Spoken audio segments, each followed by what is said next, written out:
Hi there, everyone.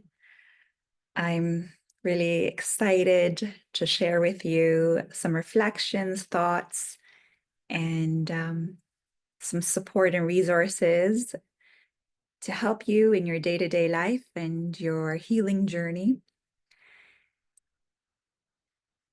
For the kind, compassionate, generous-hearted individuals who feel so let down by the lack of reciprocity. If reciprocity. Oh my God, reciprocity. Lack of reciprocal relationships in their life. And I'm going to just leave this correction in because I often teach about not worrying to be perfect and to be authentic. And so I particularly what happens is when we're so deeply hurt by individuals who have taken or and not reciprocated or have mistreated us, there is a tendency to close, and that's healthy.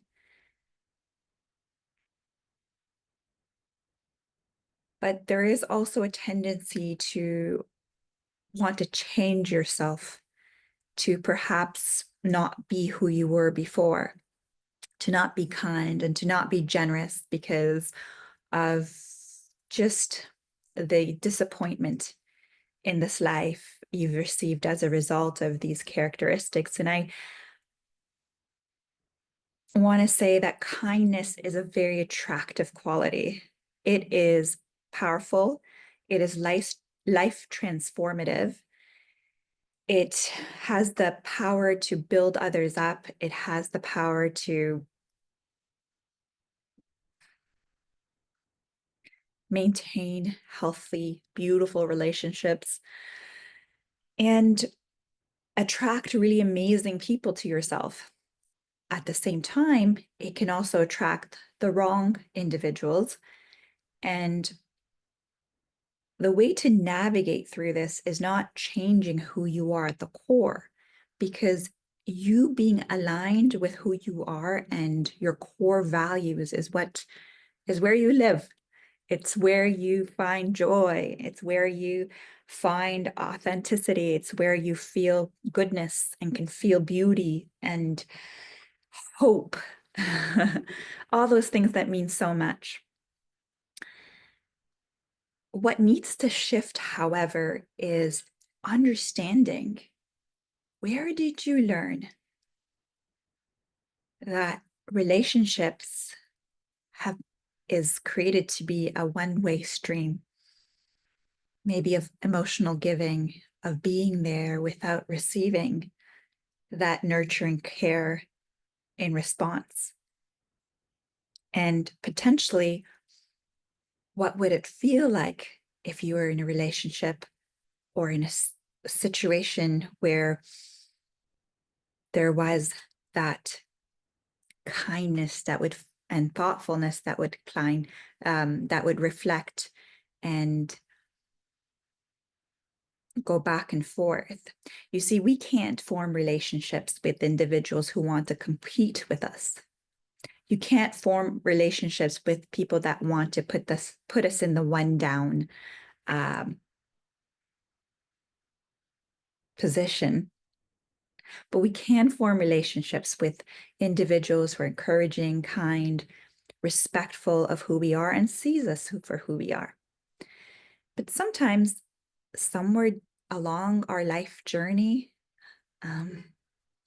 you, amongst millions of others, learn or have learned that perhaps what an unhealthy relationship is considered normal. And that is a one-way streak of giving, of kindness. And so what I want to encourage you to do is not shift who you are at the core or substance. Believe me, it's a beautiful thing. it's something for me I had to learn to work through, and now I use these gifts to support others and see them flourish. But it's really important to place boundaries. And sometimes it's not changing who we are, but gaining discernment and placing boundaries in our give and take, and understanding that being a compassionate and self-compassionate individual is to sometimes be fierce and to say no. And on top of that, if you feel yourself getting angry and resentful and just care, feeling qualities that are not in line of how you normally are and where you feel grounded, instead of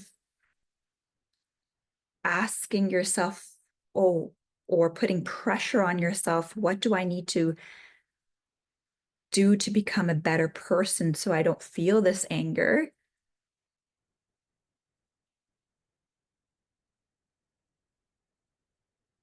I think an important question is, what do I need right now? And what do I need to do to protect myself in this situation?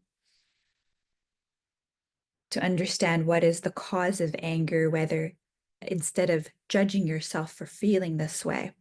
And that creates a space where we could think and navigate through it and understand what's happening.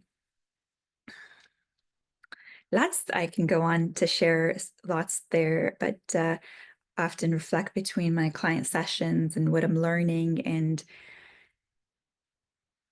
also what can I share to be helpful to you in your journey wherever you are. So I'm going to read to you from this great book called Fierce Self-Compassion by Dr. Kristen Neff. I teach her mindful self-compassion program on a weekly basis. It's a 9-week journey. So if this is something that interests you, I would love you to cultivate and this beautiful and powerful trait within you and skill within you of resilience and responding to yourself and the world. And also just come along and join me. And I just love teaching. So it'll be my pleasure to have you. So what does this, so our goal is to provide ourselves for ourselves, to give ourselves what we need to be happy. The form shifts yet again. In this case, self-kindness means we fulfill ourselves emotionally, physically, and spiritually. We take action to meet our own needs, knowing that they matter. Common humanity allows us to satisfy ourselves and others in a balanced and equitable fashion. We aren't selfish, but we don't subordinate our needs either. We respect everyone's desires, including our own. Mindfulness facilitates our ability to be authentic, to actually know what we need deep down so that we can give it to ourselves and stay true to ourselves. When self-compassion is aimed at providing for ourselves, we embody fulfilling, balanced authenticity. Yes. So whatever you're going through in your journey of self-discovery, I hope this helps to support you in understanding, that when we're depleted in not feeling our needs have been met, or the generosity has been reciprocated in the way we feel valued and respected, to not shift our nature and who we are, but to do some deep dive within ourselves to understand where we learn this. B, to learn about placing boundaries where needed and necessary, and increase our level of attunement and discernment in those that are going to be drawn to us for our kindness and generous spirits, and for the right reasons, and for the wrong, and being okay to understand how to navigate through that. And finally, knowing that it's really important that your needs are met too, that you are worthy of them, and it's important, and it should be important to you. And if this is a new space of understanding that, know that it's taking me a lifetime and I'm still learning. And I'm so grateful to be able to share my professional, personal case studies, and to use it all as part of creating a safe space for common humanity, and saying we're all learning, and it's never too late to start learning something healthy, something wonderful, something that will help bring the very best of you out, because that is actually what the world also needs. So have a beautiful day, and I will see you next time in our share time together.